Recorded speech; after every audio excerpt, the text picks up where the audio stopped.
Welcome to Kansas Ag Report. I'm Ken Rogers. On this week's program, we talk with Ashley Westerhold with the Office of Farm and Ranch Transitions at Kansas State University. We caught up with her recently at the Risk Profit Conference. It was held in Manhattan. We'll also have features from Kansas Corn, Kansas Wheat, and the Kansas Farm Bureau, along with the weekly update from the Kansas Livestock Association and market information from Pinon. Kansas Ag Report brought to you in part by the Kansas Soybean Commission, the Soybean Checkoff, progress powered by Kansas farmers.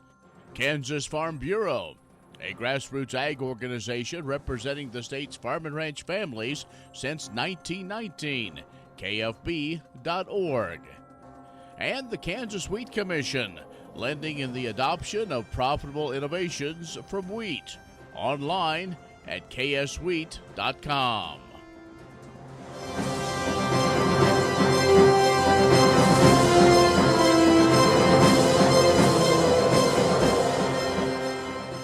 In ag information, the Conservation Reserve Program's land ranking and selection system could be tweaked to better meet environmental and budgetary goals, that according to a new report out from the Government Accountability Office. While USDA's Farm Service Agency has made some progress when it comes to using more modern science-based information and computer models for scoring soil erosion, water quality, and air quality benefits, it should implement similar methods when weighing wildlife benefits and other scoring considerations, the report says. Additionally, the agency does not currently have a process in place for regularly reviewing and improving upon its land selection methods, the GAO report found. The CRP program was created in 1985 as part of the Farm Bill. It's a way to simultaneously deal with price-depressed crop surpluses that were harming the farm economy while also reducing soil erosion in the highly erodible cropland. Now, the program has three major components with it, varying rules and payment structures: the continuous, the grassland, and general signups. Colombia has lifted its ban on American beef imports from the states where bird flu was detected in dairy cows. According to USDA's export library, beef exporters in 14 states will now get restored access to the Colombian market. Colombia was the only country to ban U.S. beef imports over the H5N1 outbreak in dairy cattle. The Colombia's ban hurt U.S. beef export purchases and reduced Colombia's spending by as much as 70% during the summer. The U.S. Meat Export Federation says the U.S. is Colombia's largest supplier of imported beef, and before the restrictions went into effect, Colombia averaged about $3 million a month in U.S. beef purchases. In July, exports fell to less than $850,000. While Colombia is considered to be an active market for the U.S. beef trade, it still makes up a small percentage of the total exports. And the U.S. sent over $40 million of beef to Colombia in 2023. And navigating a softer ag economy and no new farm bill, the chief topics at the 10th Annual Ag Outlook Forum that recently took place in Kansas City. It was hosted by AgriPulse and the Ag Business Council of Kansas City. The forum is a critical information exchange between national leaders in ag policy, economics, and business during a busy harvest season. In an overview of the economy, USDA Chief Economist Seth Myers said most crop prices will likely continue their downward trend through the end of 2024, but so will total production expenses, alleviating some of the losses. He said crop receipts expected to be lower and the lower the net farm income for 2024. He's hopeful, though, that farmers have several good years of farm income stashed away to help carry them through the leaner time. The major difference between now and the last down cycle is the interest rates. Stay with us. We'll have more coming up in a moment. The Kansas Ag Report brought to you in part by Kansas Grain Sorghum, growers working together. Learn more at ksgrainsorghum.org. Grass and Grain, online or in the mail, keeping Kansas farmers informed for over 60 years. grassandgrain.com.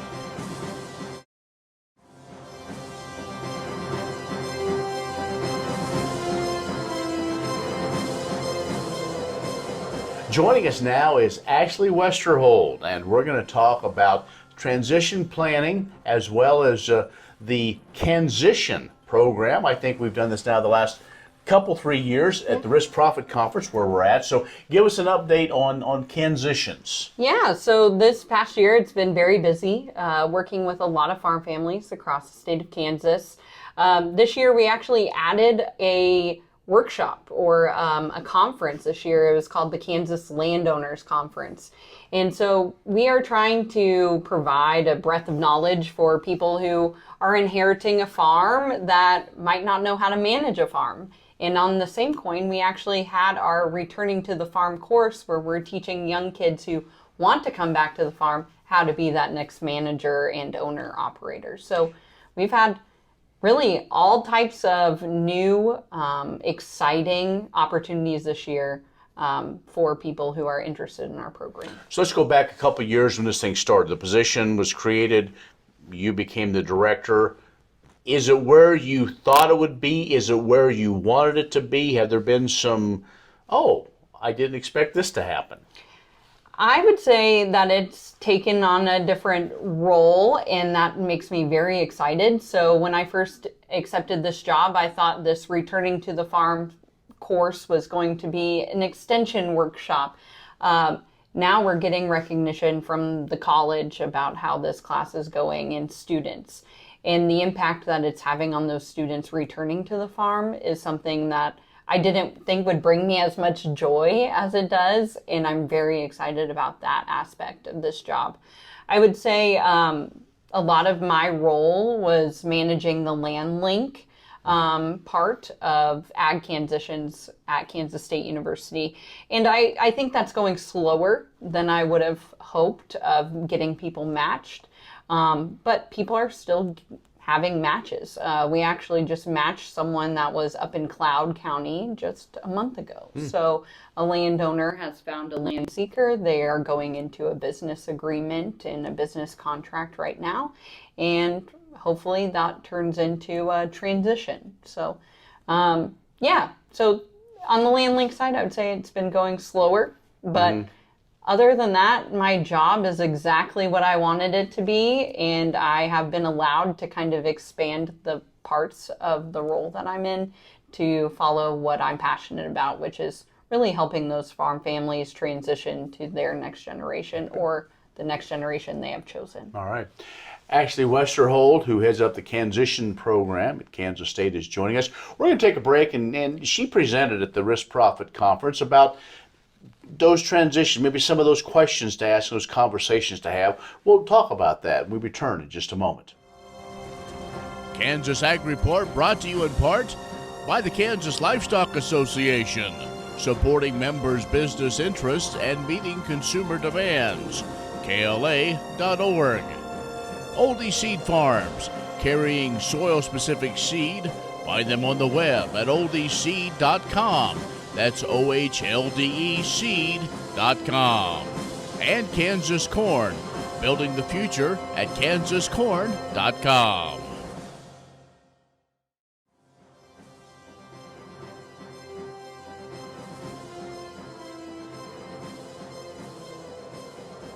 And our guest is Ashley Westerhold, who is with Kansas State University, and we caught up with her at the Risk Profit Conference. It took place in Manhattan.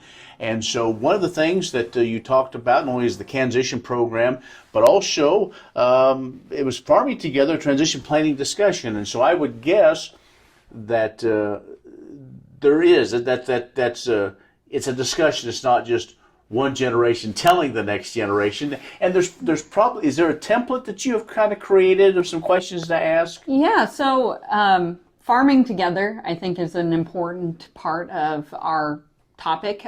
So that means that we are having two generations work together or working with us.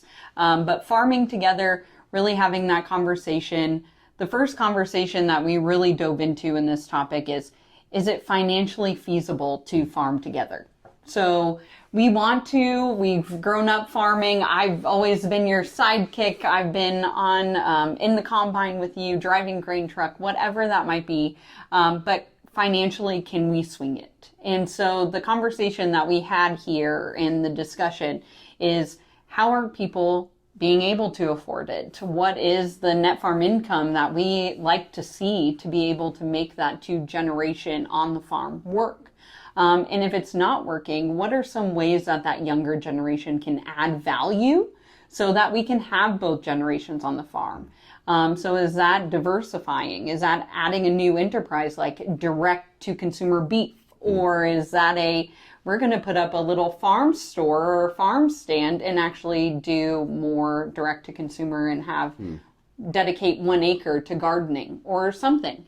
But how do we have it work together so that financially we can support 2 families?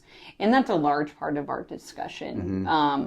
And we do financial analysis to make sure that everyone's on the same page of what that looks like. I would guess that may be one of the biggest challenges, it seems like, is the days of, well, that's my retirement, is my machinery and my assets I have, to, Junior doesn't know what goes on at the farm. Things are taken care of. He always has a beef. He always has a house.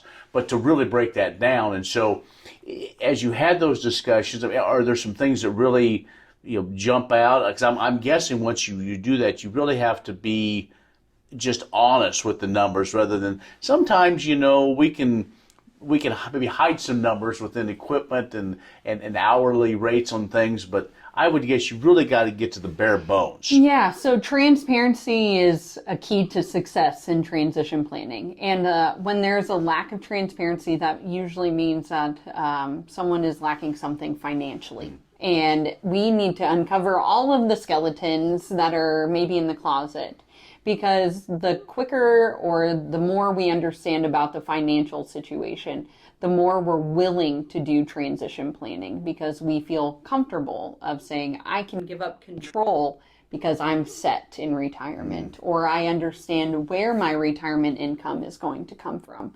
And if it is hopefully getting bought out of machinery, can I do that tax-wise? And it takes a long process of understanding, should I just sell the sprayer this year? What are my tax implications? And how is that generation going to pay that to me? So tons of conversations to have, but really, how do we farm together? How do we have 2 generations afford to farm together? Well, actually, it sounds like maybe we've triggered some conversations that maybe need to happen. So how can folks learn more about what you do through the transitions and through maybe just the way to start with the transition process? How can they reach you, or what's the next step? Yeah, so I would say if you are even considering talking about transition planning, a great first step is to call my office. So that is 785-532-4526. And that line is directly to me. And so I answer all calls, and we kind of set up first initial meetings of what is the current situation, why are we having difficulties maybe moving, and maybe that's motivation, maybe that's a lack of understanding, but I am here to help ignite the process and get you through that process. So again, another way you can learn about us is through our website, which is agcansitions.org. So that is agkansitions.org. And so that way you can schedule a meeting with me on there too, online. All right, Ashley. Always good to see you. Thanks for the update. Thank you. Ashley Westerhold from Kansas State has joined us talking about transition on the farm. We'll take a break and have more coming up in just a moment. Stay with us. Premier Farm and Home has what you need to make your lawn the best in the neighborhood. Hi, I'm Ken. We choose Premier Farm and Home for the professional look that we do ourselves. Feel free to stop in. You can also visit our website at heycow.com.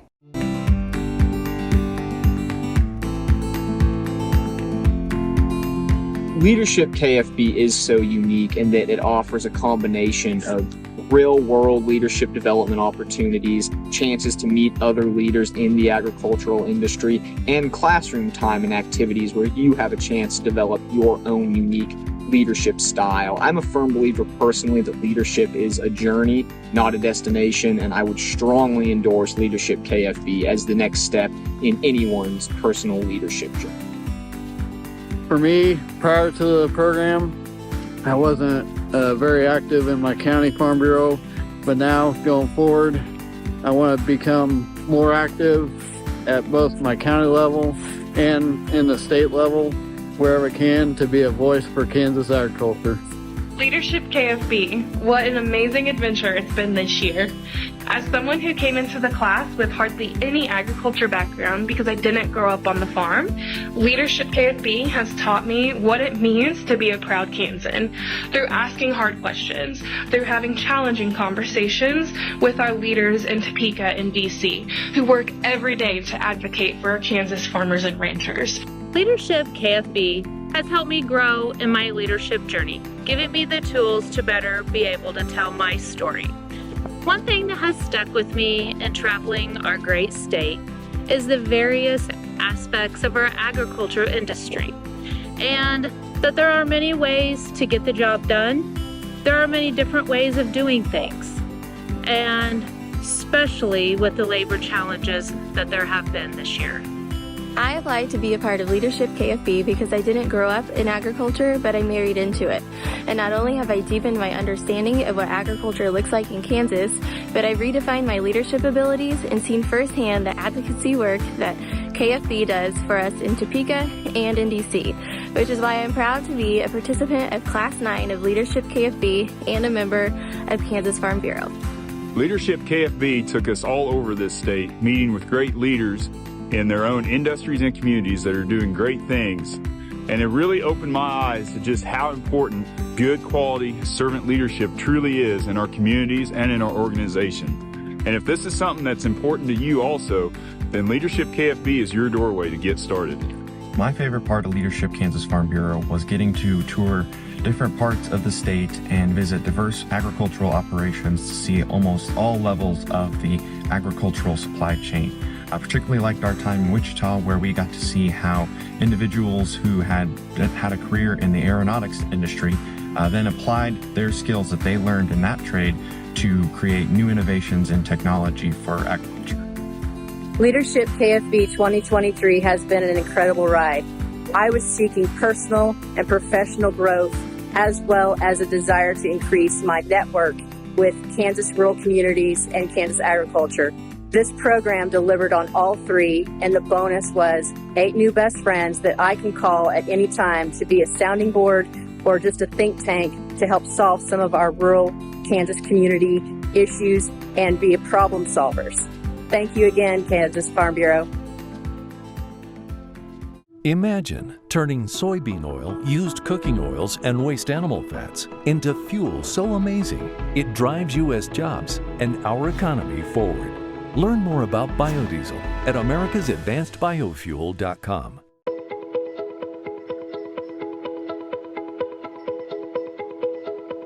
We know when to start harvesting by checking the moisture levels, and that usually starts by going out in the field and shelling the corn by hand and running it through a moisture tester. And once we think it's about ready to where we can start, we have a grain dryer, which is basically kind of like a clothes dryer, to where you put the grain in and it just blows heat to it to help dry it.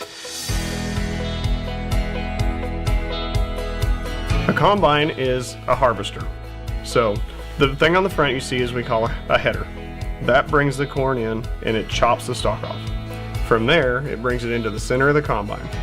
And our combine has what is called a rotor. This rotor turns in a big circle, and that's what gently pulls the kernels off.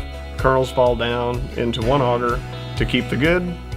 The rest of it falls into the back, and it goes out the back, which is what we call chaff. And that is what breaks down into what we have talked about, organic matter. So basically, the combine separates the good from the bad. Keep the good, the bad goes out the back.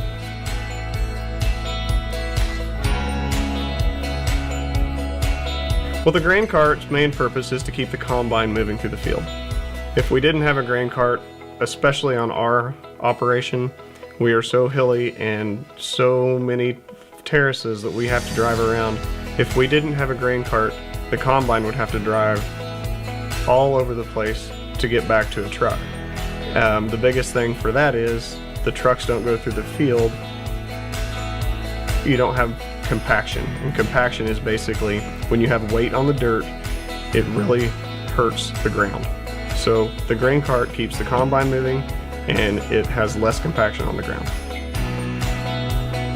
We haul all of our corn to 2 or 3 different places. 2 of them are end product. There we'll grind the corn into food. What can't be made into food will turn right into fuel for ethanol primarily. And what the byproduct of that can't be used for fuel will end up turning into animal feed.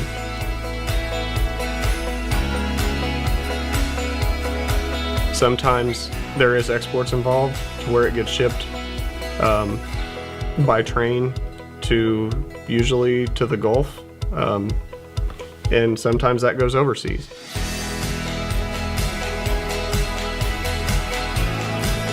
Harvest is a family affair in good and bad ways. It's fun because the kids absolutely love to be out in the field with me, with their mom, with grandma and grandpa, even with the guys. And the guys like having them out there too because it kind of gives everybody a little bit of a break. However, there's a lot of times where I'm not home much, so it does take a lot of time. But it is a lot of fun and a kind of a good breather when everybody can get together, and maybe once a week we can just shut things down for a half an hour or an hour and eat supper or lunch or something. Doesn't happen much, but it's a good thing that everybody knows how important, how busy it is, and everybody pretty much just pulls together because you only have so much time to get it done. And the quicker you can get it done, the better it is for the farm and the crop.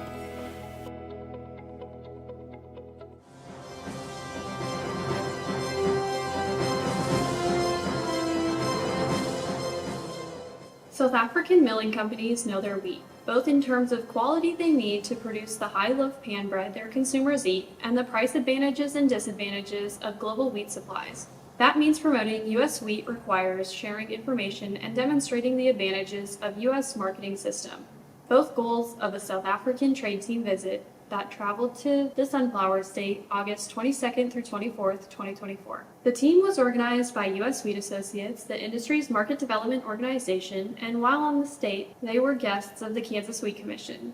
While stateside, the team also visited North Dakota, Nebraska, and Texas.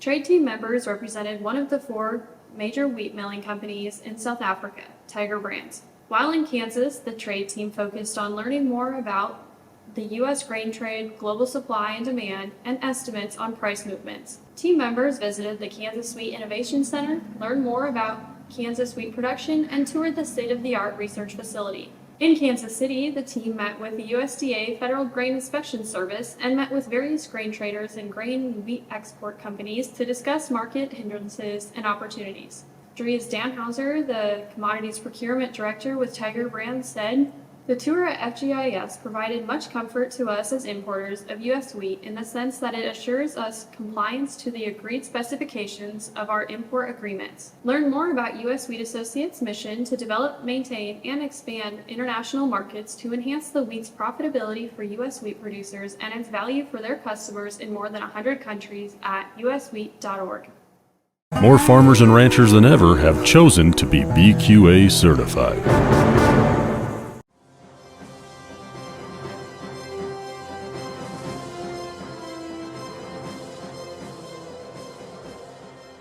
The Kansas Beef Council is working with Kansas high school coaches to implement the Checkoff-funded sports nutrition game plan in their athletic programs. This initiative was developed to educate high school athletes, coaches, trainers, and parents on sports nutrition principles. It utilizes videos, handouts, social graphics, and team challenges to share the science-based information, which highlights how lean beef perfectly fits into an athlete's diet due to the high-quality nutrients it provides. Weekly emails with a tip of the week are being sent to 65 different teams and parent groups across the state. These teams include every sport from football to swimming. Due to recent dietary intake data highlighting deficiencies among school-age children in essential nutrients such as protein, iron, zinc, and vitamins B6 and B12, this program is incredibly timely. The Sports Nutrition Initiative received a warm reception from the 540 attendees at the 90th Kansas High School Activities Association Coaching School Conference. KBC Director of Nutrition Abby Hadari, a registered dietitian, discussed the program's benefits during a presentation on integrating sports nutrition into high school team culture. By promoting the nutritional benefits of beef, which provides much of what adolescents are not getting enough of each day, KBC aims to instill healthy eating habits in young athletes and their families. Imagine turning soybean oil, used cooking oils, and waste animal fats into fuel so amazing it drives U.S. jobs and our economy forward. Learn more about biodiesel at americasadvancedbiofuel.com.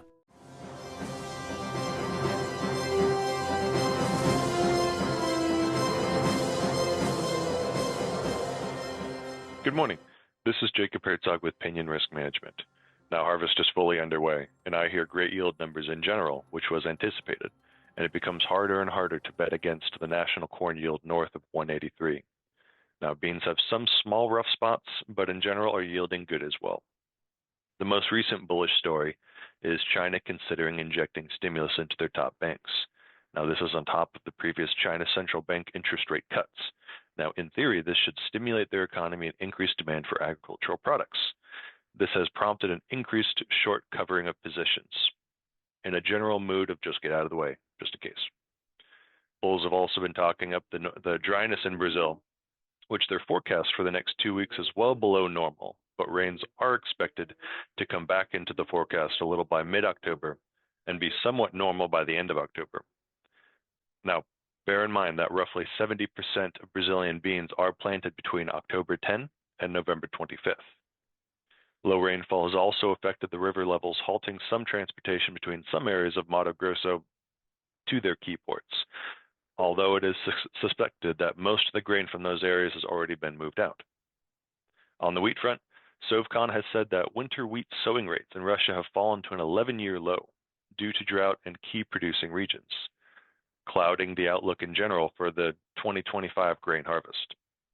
Now, there's a lot of moving parts in the market, and it's all fine and dandy to watch the market go up and down, but plan accordingly and be proactive so that just in case things do turn to the downside, because we aren't quite out of the woods yet. If you would like to talk to somebody about a plan, you can reach us at 888-452-8751. I'm Jacob Herzog with Pinon Risk Management. The Kansas Wheat Innovation Center in Manhattan is rediscovering ways to get improved varieties and new genetics in the hands of farmers faster. Grower-led and checkoff-funded research initiatives are bringing about positive change. This grassroots leadership provides a strong voice in Topeka and Washington, D.C. Now is the time to partner with Kansas Wheat in moving wheat forward. Kansas Wheat Commission and Kansas Association of Wheat Growers. Farmers investing in their future and yours. Log on to rediscoverwheat.org. That's our program this week. Thanks for joining us. Be social with us at kansasagreport.net or our social media channels. I'm Ken Rogers. We'll see you next week on the Kansas Ag Report.